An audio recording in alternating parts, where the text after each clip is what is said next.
สวัสดีพ่อแม่พี่น้อง FC หมดสุขุสุคนยินดีต้อนรับเข้าสู่ช่องปูนาปูใจมื้อนี้ปูนาปูใจก็อยู่บ้านคือเก่าบ่ได้ไปรอเอาสายว่าสิไปเล่นงานเอื้อยเฮ็ดข้าวปุ้นเครื่องในกินเนาะเพิ่นเฮ็ดท่าก็สิไปนั่งกินเม้าท์มอยเฮือนเพิ่นปูนาปูใจก็อยู่เฮือนหลังบ้านว่าสิไปถ่ายตอนปูนาปลูกผักก็บ่ทันใหญ่แฮงสำเร็จสิไปถ่ายให้เบิ่งเด้อผักหลังบ้านบรรยากาศหลังบ้านปูนาเดี๋ยวไปเจอกันมาตอนนี้ปูนากำลังสิเข้าไปอยู่ในสวนเนาะที่ปูนาบ้านผักใบน่ะแต่มันสิเกิดบ่เกิดเนาะไปเบิ่งนํกัน หลังบ้านคือเก้ามีต้นกล้วยต้นมะพร้าวแต่ว่าท่านเป็นหน่วยเป็นอยู่กะเป็นหน่วยบ่ใหญ่เนาะมันบ่สมบูรณ์แบบว่าดีผักปูนาที่ว่าปูนาบานเฮ็ดนานเนาะ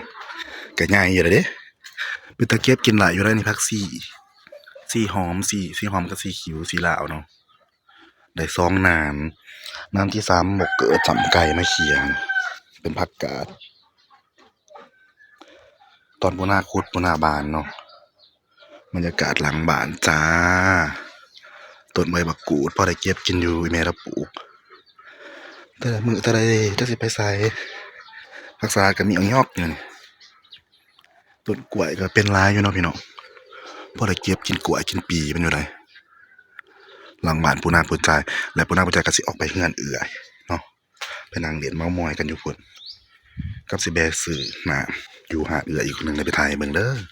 มาตอนนี้ปูนาปูใจกะมาแบซื้อน้ำอยู่หาดเอื้อยเนาะไผไกลไปไกลมาอุดหนุนแหน่เด้อ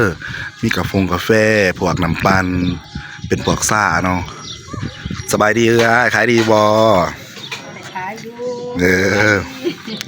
แล้วก็งามคือเก่าเนาะหาดอยู่ในบ้านเนาะขี่เข้ามาห้วยเพกทางสิไปแคมป์คลองหรือว่าหน้าโบสถ์ตรงกำขามกับคาเฟ่เนาะพี่น้องก็ไปกันมาอุดหนุนแหน่เด้อขี่ไปนี่ก็แม่นโบสถ์กับทางขาวกายหันข้าวเปียกที่วัดปูนาไปถ่ายแต่ละมื้อหั่นล่ะกายหันข้าวเปียกเข้ามาหน่อยหนึงสี่แยกเข้ามาแล้วก็แม่นอยู่นี่เนาะหาดคาเฟ่บูฮาตั้งอยู่หัวมุมเลยจะเป็นหาดสีแดงๆเนาะพี่เนาะปูนาสั่งเป็นซ่าไข่มุกแก้วหนึงเรากำลังเฮ็ดให้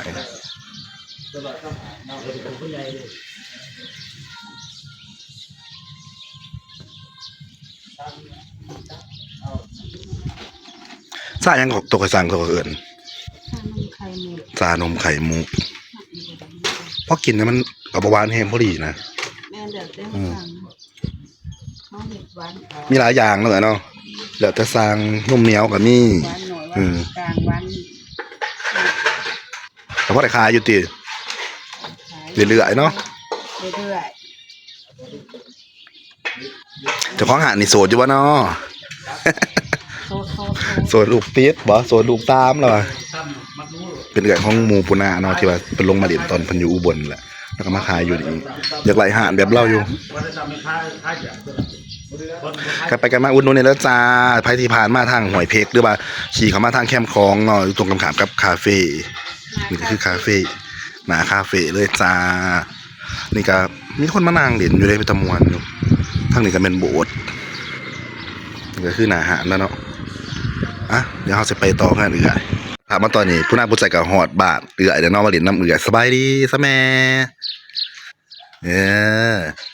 สบายดีนะติสบายดี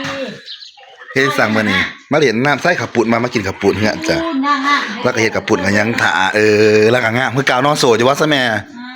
ก็ซื้อเพชรเนาะแล้วก็เป็นแม่เฮือนแม่ซ่านแม่นี่ใส่สินใส่แพรอยู่เฮือนอยู่ซ่านคือเก่าพี่เนาะลูกสาวเพิ่นกำลังตื่นตอนนี้เฮากำลังสิมาคั่วคือเก่าพี่น้องเพิ่นเฮ็ดข้าวปุ้นเนาะสิมาซิมข้าวปุ้นสูตรเจ๊พานนะคะไปมาฝากท้องเฮือนเนาะอีกแล้วกาบหมูเราจะแซ่บเนาะตำบักหุ่งเด้พุ่นน่ะขายกรอบๆพี่น้องพุ่นน่ะ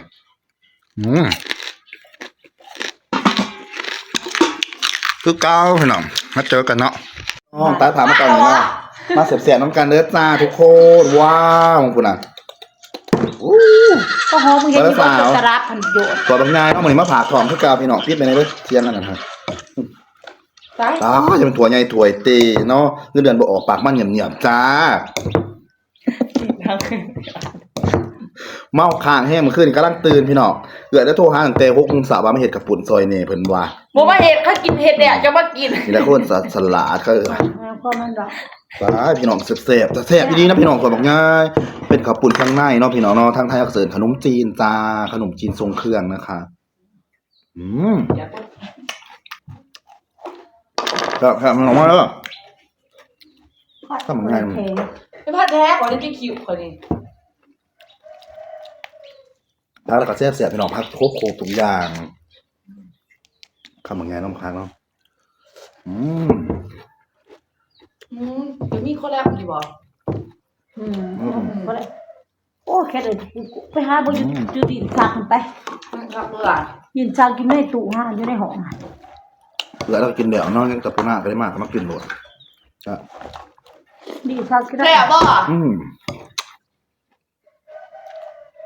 ห้องแห้งได้มันจะคืนเรียกกบมันตก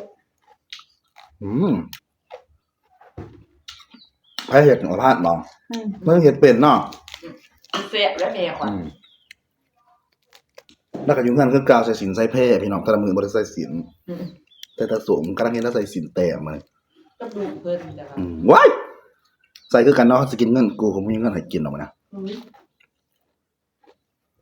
พอรู้ว่า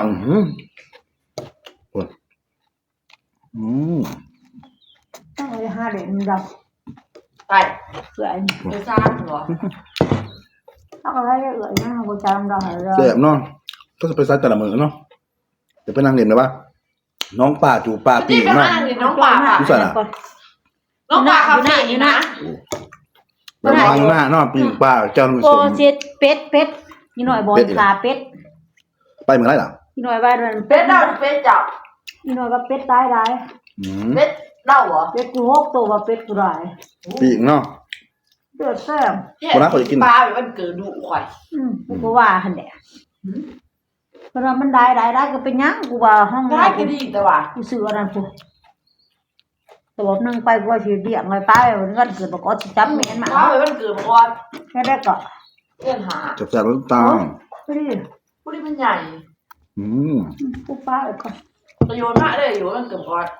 เมื่อตีตัวอะไร ต้องติดเก่า เดือนหนามันเกิดวันที่7 เดือนหนากันนะจับแซ่บแล้วจ้า บ่ได้แทนค่ะ เพชรน้องคือบางทีบ่เพชรด กูตำบักพริกใส่น้อยนึง ใส่พริกป่นน้ำอีกนะ โอ้ใส่เป็นยังเนี่ย ใส่ มัน น้องมากับจานน้ำกันแล้วจ้าลองรู้สึกทำยังไงตาโตๆ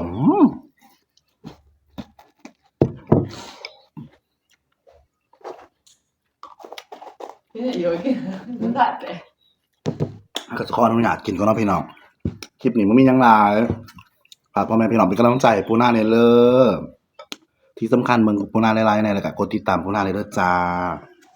ไปพอกันใหม่คลิปหน้าเนาะสบายดีบ๊ายบาย